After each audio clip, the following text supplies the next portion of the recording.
Hello everyone, story and কারের আরও একটি ব্লগে আপনাদের সবাইকে ওয়েলকাম। জানেন তো, আমি যখন এই গ্রামের বাড়িতে থাকি তখন আমি সব থেকে বেশি রিল্যাক্স থাকি, কারণ আমার মাথায় কোনো কাজের প্রেশার থাকে না আর আমি নিশ্চিন্তে থাকতে পারি। আর যদি তারপরের দিন আমার ইভিনিং শিফটে ডিউটি থাকে তাহলে তো আর কোনো কথাই নেই, আমি তো দেরি করে ঘুম থেকে উঠবই। আর বাড়ির যা সমস্ত কাজকর্ম থাকে সেগুলোই বাবা মা মিলেই সামলে নেয়। আজ যখন আমি ঘুম থেকে উঠলাম তখন দেখি আমার মায়ের প্রায় অর্ধেক কাজ শেষ। মা ওই বাসি কাজ করে পড়াতে বসে, আজ আমি উঠে দেখি মার পড়ানোও প্রায় শেষ। আর বাবা এদিকে সকাল থেকে লেগে পড়েছে বাগানের কাজে। আমাদের এই বাড়ির যে পেছনটায় বড় মাঠটা ছিল সেই মাঠটাতে কিছুদিন আগে ট্রাক্টর এসে পুরো জমিটা চষে দিয়ে গেছে। আজকে বাবা কি করছে, ওই মাটিটাকে পিলি করে করে তৈরি করছে, ওখানে কচুর বীজ দেবে বলে। আর মার টিউশনিও আজকে তাড়াতাড়ি ছুটি হয়ে গেছে, কারণ কি আজ আমাদের বাড়ির পাশেই একটা বোনের আজকে বিয়ে, তাই সারা পাড়া যেহেতু ওখানে ইনভাইটেড, তাই বাচ্চা কাচ্চাগুলো কেউ আর পড়তে আসেনি, কারণ মাইক বাজছে, তাদের ওই বিয়ে বাড়ি মজা করতেই সবাই ব্যস্ত। আর ওই দু একজন যে এসেছিল মা তাদেরকে তাড়াতাড়ি দেখিয়ে ছুটি দিয়ে দিয়েছে।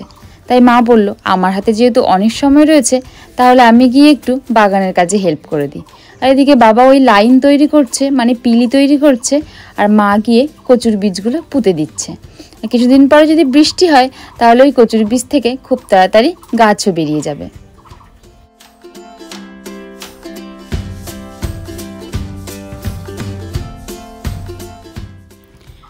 যেহেতু আমাদের ওই বাগানটা অনেকটা বড় জায়গা, তাই বাবা একা একা পারবে না বলে বাড়ির পাশের একটা জেঠুকে আসতে বলেছিল। তাই জেঠুটা এখন চলে এসেছে, তাই বাবা জেঠু মিলে বাকি কাজটা করছে। আর মা যেই যেই জায়গায় কচুর বীজগুলো পুঁতে দিয়েছে জেঠু এখন সেই জায়গায় মাটি চাপা দিয়ে দিচ্ছে। আর জেঠু বলছে এই মাটি চাপা দিয়ে দেওয়ার পরে এর উপরে যদি খড় চাপা দিয়ে দেওয়া হয় তাহলে খুব তাড়াতাড়ি এক বর্ষাতেই গাছ বেরিয়ে যাবে। মালাই বরফ খাবো মনীষা, মালাই বরফ খাবো, এসো তাড়াতাড়ি তাড়াতাড়ি তাড়াতাড়ি তাড়াতাড়ি তাড়াতাড়ি আমার সামনে সামনে আসো, সামনে সামনে সামনে সামনে এসো।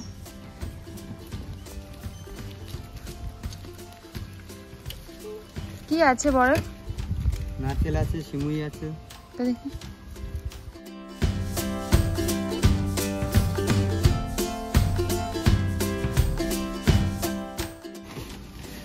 কোনটা দেবো? সিমুই, নারকেল, নারকেলটাই দাও। নারকেল দেবো? হ্যাঁ। কটা? 5টা দাও।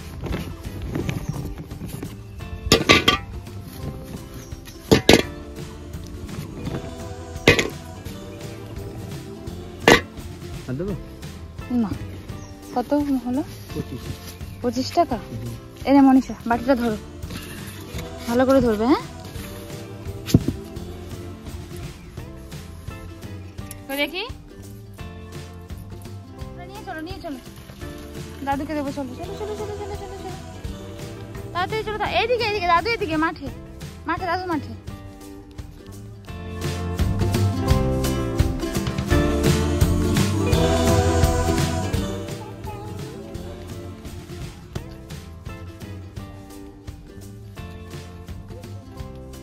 আস্তে আস্তে না পড়ে যেন, আস্তে আস্তে চলো।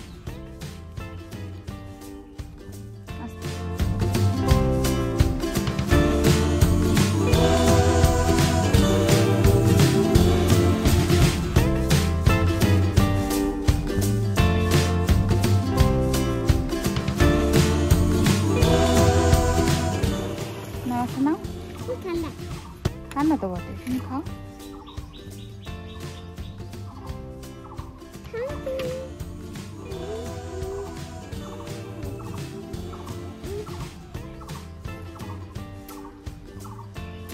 কেমন খেতে?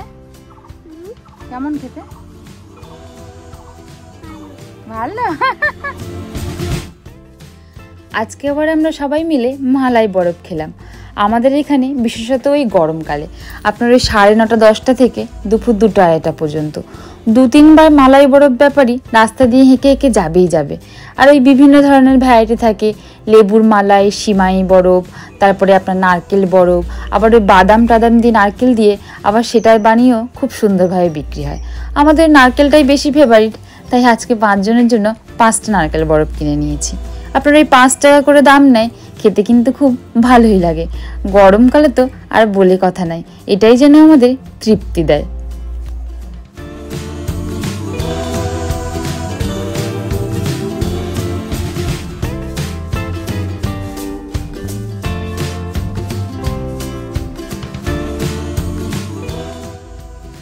বরফ খেতে খেতে অনেকটা দেরিও হয়ে গেল।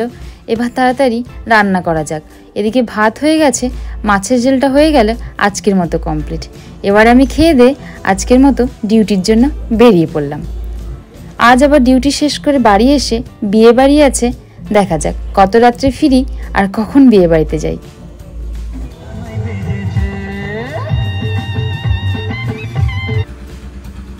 এখন বাজি ওই সন্ধে 8:30 মতো। আমরা সবাই রেডি হয়ে বিয়ে বাড়িতে চলে এসেছি। খবর এসছে বরের গাড়ি প্রায় বাজার পর্যন্ত চলে এসেছে, আর ওই 5 মিনিট মতো টাইম লাগবে এখানে পৌঁছে যেতে। ওই দেখুন, বলতে না বলতে বরের গাড়ি হাজির। ওই গাড়িটা এখন আমাদের বাড়ির সামনেই আছে, আর ওই যে দূরে যে বাড়িটা দেখতে পাচ্ছেন ওটাই আমাদের বাড়ি। আর আমাদের বাড়ির সামনে থেকে সব ভ্যান, বাইক সবার লাইন পড়েছে।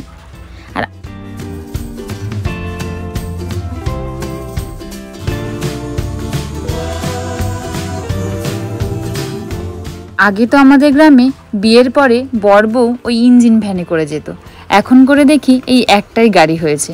যখন যার বিয়ে হয়, যে আগে বুক করবে সে এই গাড়িটা পাবে। এখন এই গ্রামের যখনই যার বিয়ে হয় দেখি সে এই একটাই গাড়ি বুক করে, মানে নদী পার করে এপারে এই একটাই গাড়ি আছে। তো এদেরও দেখলাম এই গাড়িটাই বুক করেছে। গাড়ি করে বর আমাদের দোরগোড়ায় এসে হাজির। এবার বরণ করে ঘরে তোলার পালা।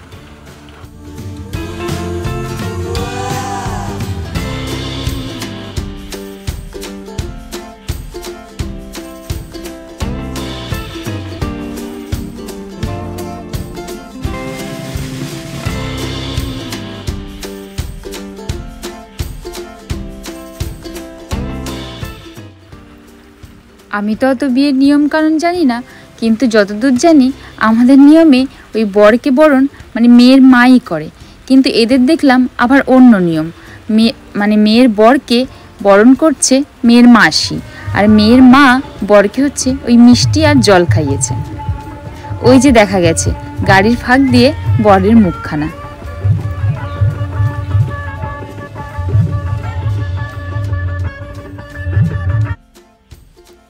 আর এদিকে চলছে এখন বরমশাইয়ের বরণ করার পালা। আর ওইদিকে বরের শাড়িরা সব গেট ধরে দাঁড়িয়ে আছে, বরকে ওয়েলকাম করবে, আর তার সাথে সাথে তাদের ন্যায্য প্রাপ্তি সেটাও চেয়ে নেবে। ওদের ডিমান্ড আবার আজকে জামাইবাবুর কাছ থেকে 20,000 টাকা। দেখা যাক জামাইবাবু এখন 20,000 টাকা দিয়ে উঠতে পারে কিনা।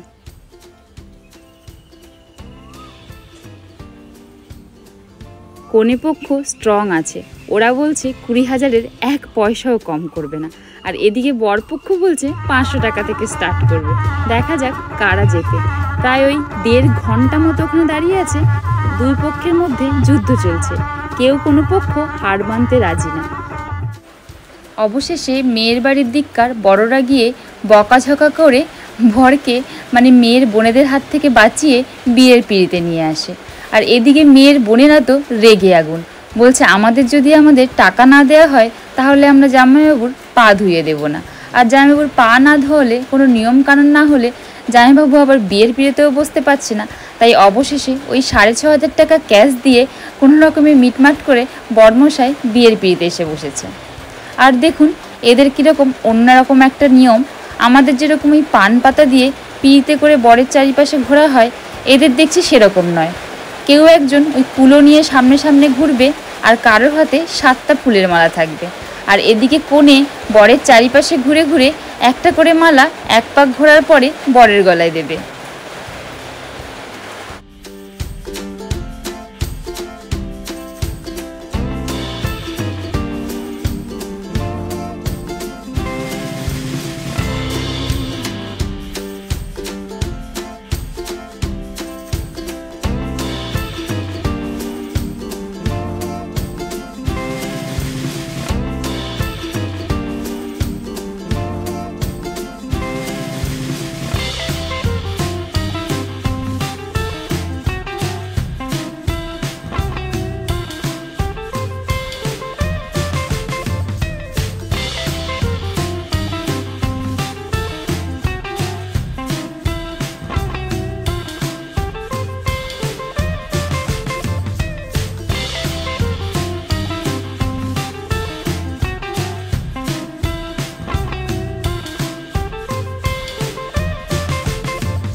চলুন এরা ততক্ষণে 7 পাক ঘুরতে থাকুক, আর আমি আপনাদেরকে ঘুরে দেখাই আমাদের গ্রামে বিয়ের বেদিটা ঠিক কিভাবে সাজায়।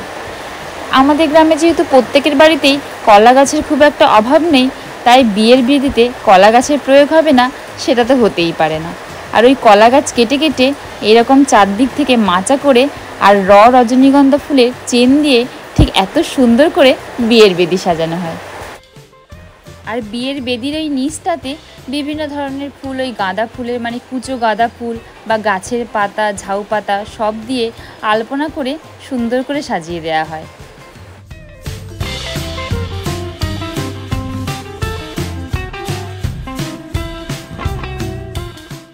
7 পাক ঘোরা তো হয়েই গেল, এবার চলছে এদের মালা বদলের পালা। ওই 3 বার মতো একে অপরকে মালা আদান প্রদান করবে, তারপর ওদের আবার শুভ দৃষ্টি হবে। প্রথমেই একবার যখন কনে পান পাতা দিয়ে মুখ ঢেকে এসেছিল, তখন পান পাতা সরিয়ে ওদের একবার শুভ দৃষ্টি হয়েছে। এবার বলছে ওই মালা বদল করার পরে নাকি আবার ওই ধুতি মাথার উপরে ঢেকে যে শুভ দৃষ্টিটা হয় সেটা নাকি আবার এদের হবে। তারপর এটা হওয়ার পরে তখন তারপরে গিয়ে বর বউ মিলে বিয়ের পিঁড়িতে বসবে। এখানে আবার সবাই মানে বৌদি বা বোন বা দিদিরা যারা আছে তারা পাশ থেকে ইয়ার্কি করছে আর বলছে সবাই যেন বড় বড় করে তাকানো হয়। আবার উঁকি মেরে মেরে ওরা দেখার চেষ্টা করছে যে বর বউ বড় বড় করে একে অপরের দিকে তাকাচ্ছে কিনা। শুভদৃষ্টি শেষ হওয়ার পরে ঘড়িতে দেখি তখন প্রায় 12টা বাজে, আর আমার মেশোই ওদের বিয়ে পড়াবে। তাই মেশোকে জিজ্ঞাসা করলাম যে বিয়ে সম্পন্ন হতে আর কতক্ষণ সময় লাগবে। মেশো বলল এখনও অনেকক্ষণ সময় লাগবে। তাই আমরা আর ওয়েট না করে এবার বাড়ির দিকে রওনা দিলাম। আর ওদের আবার অনেক বরযাত্রী এসছে যারা কিনা আমাদের বাড়িতে আবার ঘুমোতেও আসবে, তাই জন্য আবার আমাদেরকে তাড়াতাড়িও চলে আসতে হলো। আজকের মতো সবাইকে গুড নাইট। আর ব্লগটা যদি ভালো লেগে থাকে তাহলে অবশ্যই লাইক, কমেন্ট আর চ্যানেলটাকে সাবস্ক্রাইব করতে একদম ভুলবেন না। আপনারা সবাই সুস্থ থাকবেন, ভালো থাকবেন। দেখা হচ্ছে নেক্সট একটা ব্লগে।